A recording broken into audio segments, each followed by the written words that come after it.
Hey, everybody. How's it going? I'm Objectively Dan. Welcome to Truth Wanted. This is the talk show / call-in show where we talk about what people believe and why. I'm joined this week by Jordan Holmes of the Knowledge Fight podcast. There we go.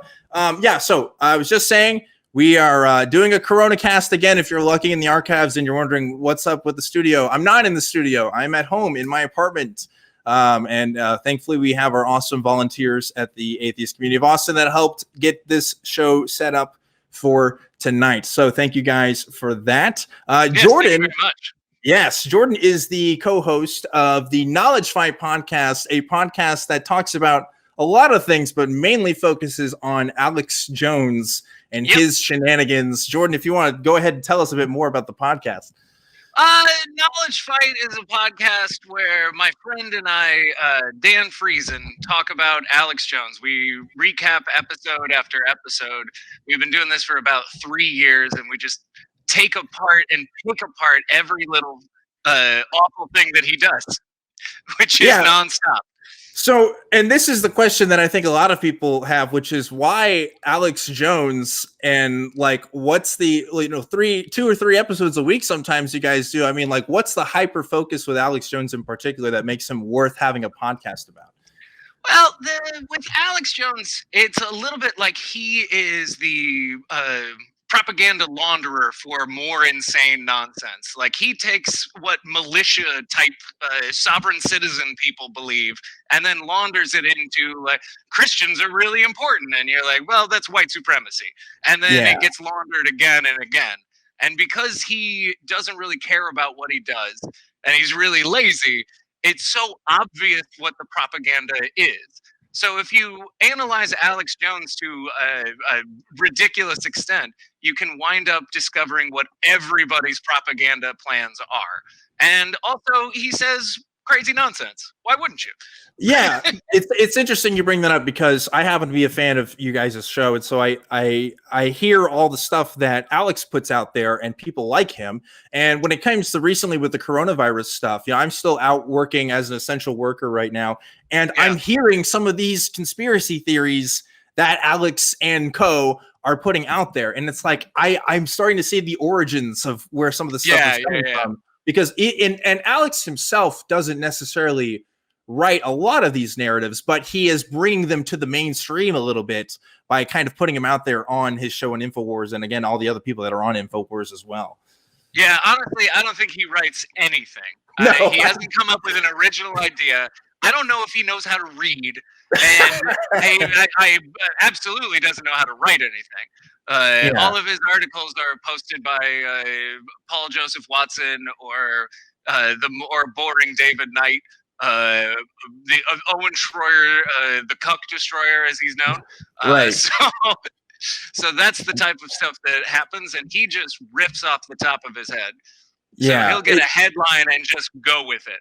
Yeah, and I was kind of, I was talking to you before the show, and I was telling you I kind of had this Dunning-Kruger effect with Alex, I realized, because I thought I really knew who Alex Jones was. I've talked about conspiracy theories and stuff, but until I started listening to you guys' show and really looking back at a lot of his history, specifically what he's done throughout his career, I realized, wow, this isn't just like fun conspiracy, haha, let's just think about this. This is, wow, he's actually damaged people's lives, and it continues to do it to this day. And like, it feels like sometimes, why aren't people stopping this? Like, why isn't there a law doing this? Like, it's really bad. I don't understand. Because there are no adults anymore, I guess. Technically, none of what he does is, until recently, he wasn't acting illegally. It's all protected under free speech.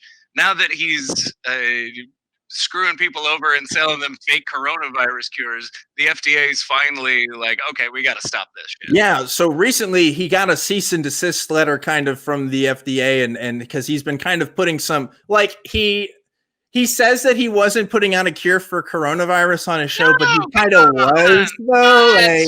He did say that zinc could cure it. Sure. Yeah. Which, of course, providing a cure or something like that.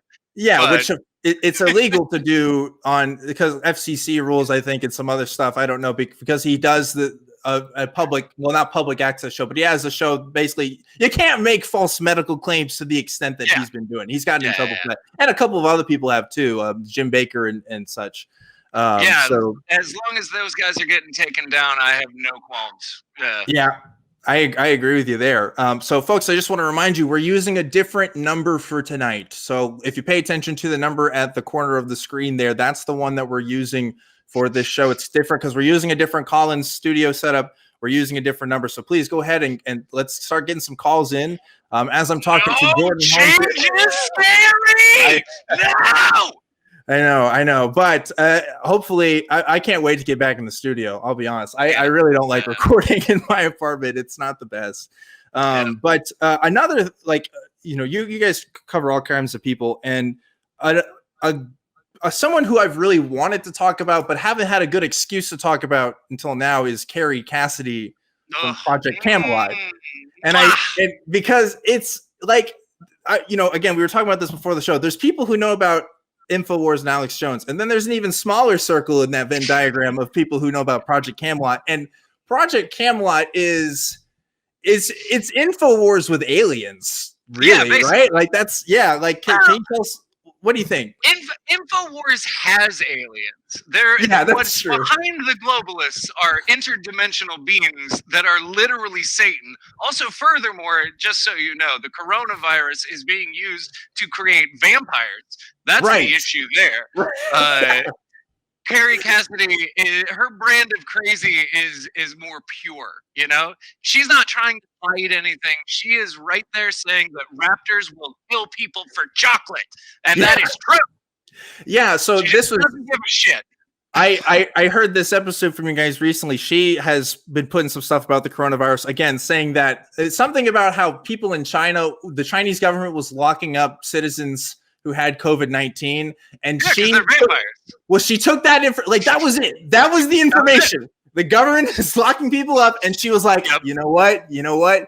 It's because they're vampires. What other explanation could there be?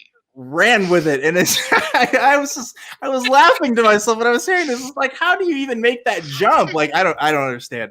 I don't understand how that brain works. I still maintain that my biggest problem is she didn't specifically note what powers they had. Like, if you're turning people from bats into vampires, how exactly are you going to tell me that there's a vampire without being like, okay, they can fly, they can turn into bats, they can seduce women from a different gender, like a whole situation.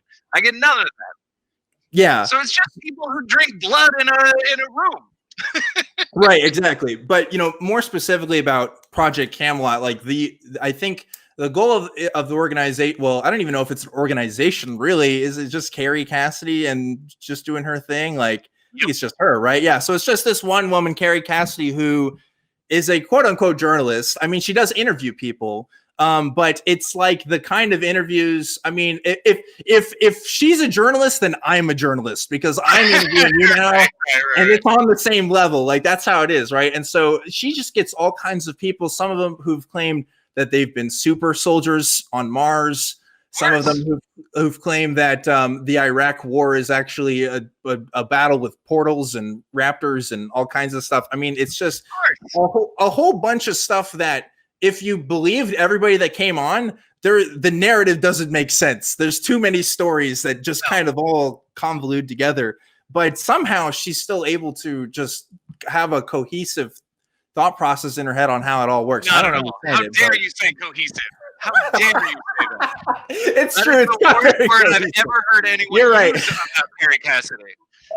You're right. But the biggest thing, I think Carrie might take it as an insult. You're probably right. And the one thing that she talks about too, is a guy named Mark Richards who murdered somebody. How dare you not use his honorific? He is captain in the secret space force. Right. So Captain Mark Richards. Captain, you address him as Mark Captain Richards. That's right. I gotta pull, because this is all coming out of it. Like, people are like, what the fuck are we talking about here? Nobody even fucking knows. But like, it's this guy who literally, the long story short, basically got some kids to murder somebody in the 90s and is now in prison. And Carrie Cassidy has been interviewing this guy in prison, although she can't record herself while she's in there. So she writes notes down and then reads off those notes on her show. And then and this is a guy who says, no, he didn't actually murder somebody. He was actually off planet at the time on a secret mission on his spaceship that has a brain named Minerva. And it's a whole storyline. It's a whole storyline, and it's amazing to deconstruct because it's like I don't understand. I don't know how you get.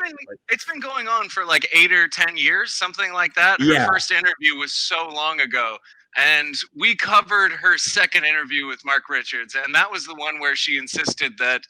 Do you remember the Jurassic Park traveling tour where they would show you like the dinosaurs that were in the movie?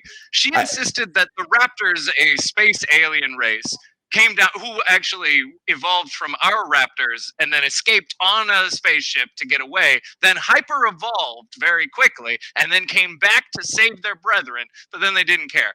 And so the whole time the Jurassic Park thing was a way for the raptors, the real raptors, to meet us and hang out. So that was right. So if you went to that show, and you met a real raptor. And so people might listen to this and think, what is someone like Carrie Cassidy's angle at all this? Does she believe a lot of this? Is she profiting off of this? And you've been talking about her for a long time. I mean, what's your take on someone like her? I think she's more pure than Alex. I don't think she's running a game. She gets donations and she asks for that, but it doesn't seem like she does any kind of advertising. She doesn't sell anything of her own other than maybe like a bumper sticker or something. So it's one of the joys to talk about her, because we always talk about a scam artist, somebody who doesn't really believe the bullshit that he's saying. But if he screams about how we're all going to die and then gives you the hydrochloroquine treatment, you're going to buy his shit. And that's his whole plan. He just exploits any kind of situation to sell his pills that are probably going to kill you on top of everything else. Right. And that's why. So he was selling the red pill, which has zinc in it. He's saying that zinc is all you need to protect yourself from the coronavirus. And that's why the FDA sent him that letter, because he was saying that if you take the red pill, you might not get it. I'm not saying that you're not going to get it, but you probably. I'll be honest, after 20 years he's been on the air, I'm surprised this is like the first time the FDA has ever sent him a letter. I mean, a tester has happened before, right? Like, I don't know. Like, it seems like it's crazy.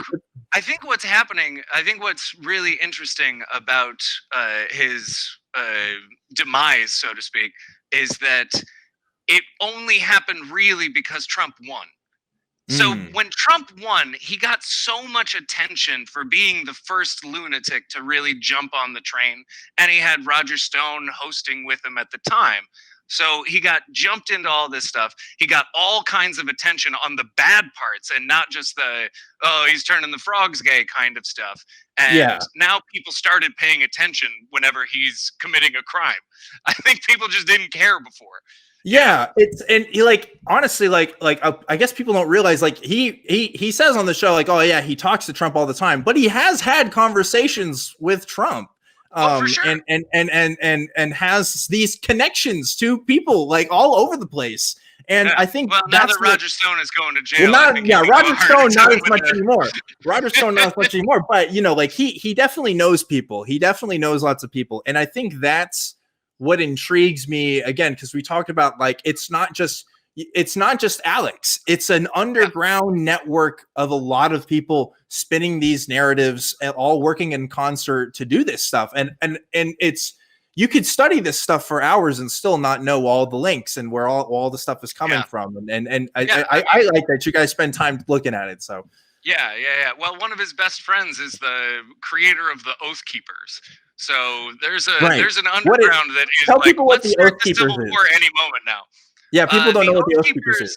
The Oath Keepers are a militia type group that they'll show up at those protests. They were at Charlottesville and they're the guys who are so heavily armed. They're cosplaying the future Civil War. Instead of Civil War reenactors, they're Civil War pre-enactors. I don't know if there's a word for it. And so they kind of cosplay this whole thing, and all they really want to do is kind of murder people, I guess, with a justification. They want a war in order to justify what they really want to do, which is, blow stuff up. Yeah, like I recently saw a thing in NPR. I think it was in Oklahoma or Idaho, where there's a militia group that's out there that's feeding people during the coronavirus and stuff. And they got this interview with NPR saying like, yeah, these militia groups, we're just trying to do what's right for our communities and stuff like that. And it's just like, I'm glad that you're doing stuff that's good right now. But I don't know, what is a militia group going to do when we're not in a crisis? You know what I mean? Right. What's the other activities you got going on? I'm sure people would have a better feeling towards ISIS if they gave out food more often. But I think they're still ISIS, they're still ISIS. Take the food with a little grain of salt, yeah, exactly. Well, folks, I got to tell you, we have open lines right now. So we really need your calls so we can come talk to you today. It doesn't have to be about Alex Jones or anything like that. We can talk about whatever you guys want. You guys know the show. We talk about religion. We talk about some political ideas, a lot of philosophy too, that whatever you believe and you want to talk about it with us, or you want to ask us a question or ask Jordan on his expertise on some of these conspiracy theories. He says on the show he doesn't know anything about Alex Jones, but he really does know.